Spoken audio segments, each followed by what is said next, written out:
Hello students, how are you? I hope you all are fine. Today's worksheet is worksheet number 22 and for class 8th subject English.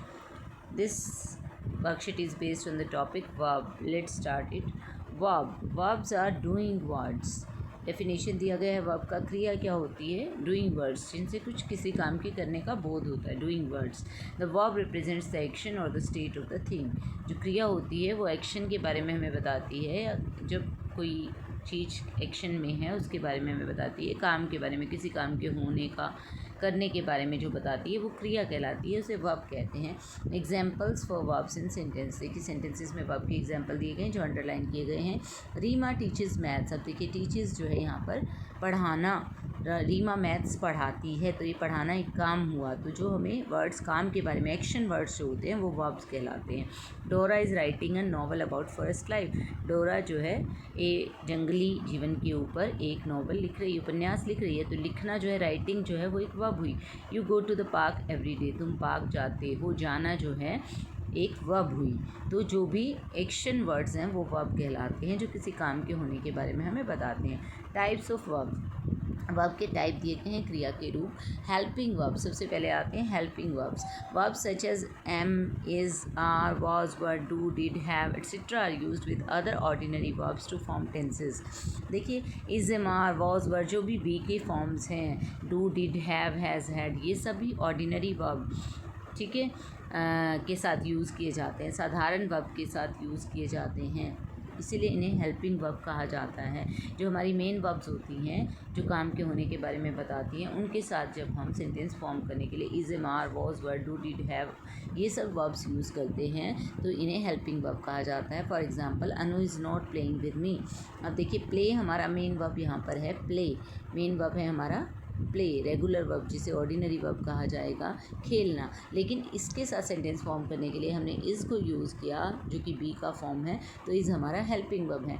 In the same way work जो है यहाँ पर हमारा काम करना, ये हमारा मेन वर्ब है, और इसके साथ हमें सेंटेंस फॉर्म करने के लिए हैव को यूज़ करना पड़ा, तो हैव हमारा हेल्पिंग वर्ब है। तो यहाँ पर जो helping verb is, am, are, was, were, do, did, have जो है, इनको हम मेन वर्ब के साथ यूज़ करते हैं, तो ये हेल्पिंग वर्ब कहलाते हैं। They have work for an hour, वो 1 घंटे से काम कर चुके हैं, ठीक है। तो इस तरीके से ये हेल्पिंग वर्ब होते हैं। क्या होते हैं helping verb? Is, am, are, was, were, do, did, have, ये सब हेल्पिंग वर्ब होते हैं। उसके बाद आता है मेन वर्ब्स। मेन वर्ब्स कौन से होते हैं? All the verbs which express action are the main verbs. Main verbs होते हैं जो हमें काम के बारे में बताते हैं, एक्शन को एक्सप्रेस करते हैं, उन्हें मेन वर्ब कहा जाता है। जैसे प्ले खेलना, रीड पढ़ना, राइट लिखना, वॉच देखना, शो दिखाना, कुक पकाना, स्टार्ट शुरू करना, स्लीप सोना, रन दौड़ना, क्राई रोना, वीप भी रोना, स्माइल मुस्कुराना, लाफ हंसना, गो जाना, वॉक चलना, कम आना। इस तरीके से ये देखिए ये सारे वर्ड्स हमें काम के बारे में बताते हैं, एक्शन वर्ड्स हैं, तो ये मेन वर्ब्स कहलाते हैं। The 3 forms of verbs are present tense, first form, past tense, second form and past participle, third form. 3 तरह की फॉर्म्स होती हैं वर्ब की, प्रेजेंट टेंस में, पास्ट टेंस में और पास्ट पार्टिसिपल के अंदर, जिसे थर्ड फॉर्म कहा जाता है। तो देखिए फर्स्ट फॉर्म कैसे बनती है, सेकंड फॉर्म और थर्ड फॉर्म। एग्जांपल दिया गया आपको, ऐड के पीछे डी लगा है, सेकंड फॉर्म बन गया एडिड, जोड़ना। बोर्ड, ठीक है, नियर्स हो जाना, कॉल बुलाना, कॉल्ड, प्रिपेयर्ड, कैंसल्ड, वॉक्ड, ठीक है। तो तैयार, प्रिपेयर मतलब तैयार करना, कैंसिल मतलब रद्द कर देना, वॉक मतलब चलना। तो ये थर्ड फॉर्म और सेकंड फॉर्म आपको दिखाई गई है, ईडी लगाकर बनाई गई है। अच्छा, कुछ फॉर्म्स ऐसे भी बनती हैं, ये एग्जांपल दिए गए हैं आपको। कीप कैप्ट रखना, leave left, be was been, begin शुरू करना, बिगन, डू डिड डन। तो इस तरीके से भी ये वर्ब की फॉर्म्स बनते हैं। अब देखिए पास्ट टेंस बताया गया है आपको आगे। The simple past tense is used to express an action completed in the past. Sentence structure दिया गया है कि सिंपल पास्ट टेंस हम कब यूज़ करते हैं? जब कोई काम पास्ट के अंदर कंप्लीट हो चुका है, उसको प्रेजेंट करने के लिए, और उसमें हमें सेंटेंस फॉर्म करने के लिए सबसे पहले अफर्मेटिव सेंटेंस जब हम बनाते हैं, साधारण वाक्य, सब्जेक्ट लेते हैं और वर्ब की सेकंड फॉर्म यूज़ की जाती है और प्लस में किया जाता है object. For example I saw him, I यहाँ पर सब्जेक्ट हो गया, सॉ सेकंड फॉर्म हो गई और हिम हमारा ऑब्जेक्ट हो गया।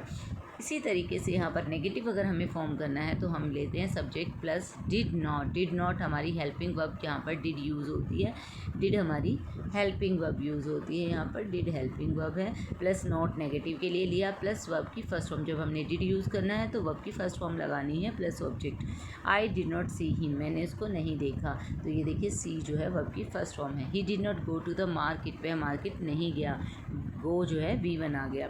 इंटेरोगेटिव में हम डिड को पहले ले आएंगे, सब्जेक्ट को बाद में ले जाते हैं, प्लस वर्ब की first form plus object plus question mark आता है। डिड यू सी हिम, क्या तुमने उसको देखा, ठीक है। Did he go to the market, तो देखा आपने यहाँ पर भी V1 यूज़ हुआ डिड के साथ, यहाँ पर भी V1 यूज़ हुआ, तो डिड प्लस V1 यहाँ फॉर्मेट हुआ, और यहाँ पर भी डिड प्लस V1 यूज़ हुआ। लेकिन जब हम सिंपल सेंटेंस बनाते हैं तो हम वर्ब की सेकेंड फॉर्म का यूज़ करते हैं। Make sentences in the simple past tense. अब देखिए सिंपल पास्ट टेंस में हमें सेंटेंस बनाने तो हमें वर्ब की फॉर्म कौन सी यूज़ करनी है, V2 यूज़ करनी है। तो I dash your father yesterday, मैंने तुम्हारे पिता को कल देखा था, तो सी दिया हुआ, सी की सेकेंड फॉर्म होगी सॉ, मैंने तुम्हारे पिता को देखा था कल। ही dash nothing about your plans, अब यहाँ पर भी से की सेकेंड फॉर्म हो जाएगी हमारी सेड, उसने कुछ भी नहीं कहा तुम्हारे प्लान के बारे में। Suresh Bisht dash not teach Hindi, अब ये नेगेटिव में आ गया, तो नेगेटिव बनाने के लिए हमें यूज़ करते हैं पास्ट के अंदर did plus not plus V1 use करते हैं। तो यहाँ पर हमें नॉट दिया गया है, V1 भी दिया गया, तो हम इसके साथ लगा देंगे डिड नॉट टीच, ये पूरा हो जाएगा हमारा डिड नॉट टीच। ऐसे कैसे आपका नॉट और टीच यहाँ पर आ जाएगा, ठीक है। We dash start in the morning, अब देखिए ये फर्स्ट फॉर्म है, इसको हम सेकंड बना देंगे, V2 कर देंगे। We started in the morning, हमने सुबह में शुरुआत की थी। इधर आते हैं I dash not understand a word, अब यहाँ पर नेगेटिव में बनाना है तो ये हो जाएगा did not understand, first form ही रहेगी, ऐसे कैसे आ जाएगा डिड नॉट अंडरस्टैंड, मुझे एक भी शब्द समझ नहीं आया। Sushil dash go to the movies with his friends, अब देखिए इसको भी नेगेटिव करना है तो ये हो जाएगा सुशील डिड नॉट गो, सुशील अपने फ्रेंड्स के साथ मूवी देखने नहीं गया। She dash order a pizza, अब इसको भी अगर हमें नेगेटिव में बनाना है, ठीक है, यहाँ पर हमें नेगेटिव और इंटेरोगेटिव के एग्जांपल दिए गए हैं, तो यहाँ हम नेगेटिव और इंटेरोगेटिव बना रहे हैं। तो यहाँ पर हमें दिया गया, अगर हमें सुशील का नेगेटिव नहीं बनाना था तो हम यहाँ पर वेंट लिख सकते थे, ठीक है, सेकेंड फॉर्म आ जाती Sushil went to the movies with his friends.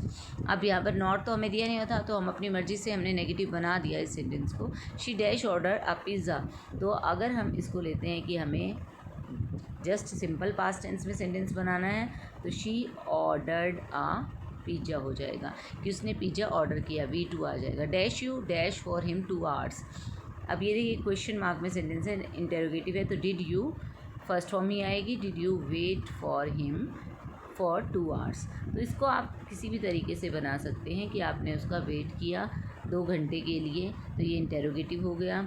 अगर हमने यहाँ पर जो है सिंपल सेंटेंस नहीं फॉर्म करना था, नेगेटिव फॉर्म, अगर हमने यहाँ पर नेगेटिव फॉर्म करना है तो हम डिड नॉट गो करेंगे। अगर हमने यहाँ पर नेगेटिव नहीं फॉर्म करना है, पॉजिटिव में बनाना है, तो हम इसकी जगह वेंट यूज़ करेंगे, ठीक है, कि वो मूवी देखने गया। अगर हमें सिंपल वाक्य बनाना है तो she dash order a pizza, अब अगर इसमें भी हमें डिड नॉट यूज़ करना है तो did not order a pizza हो जाएगा। अगर हमें इसको सिंपल लेना है पॉजिटिव में तो शी ऑर्डर्ड अ पिज़्ज़ा हो जाएगा। इस तरीके से आप इस सेंटेंस को कर सकते हैं। I hope you understood the worksheet. Thank you, stay safe.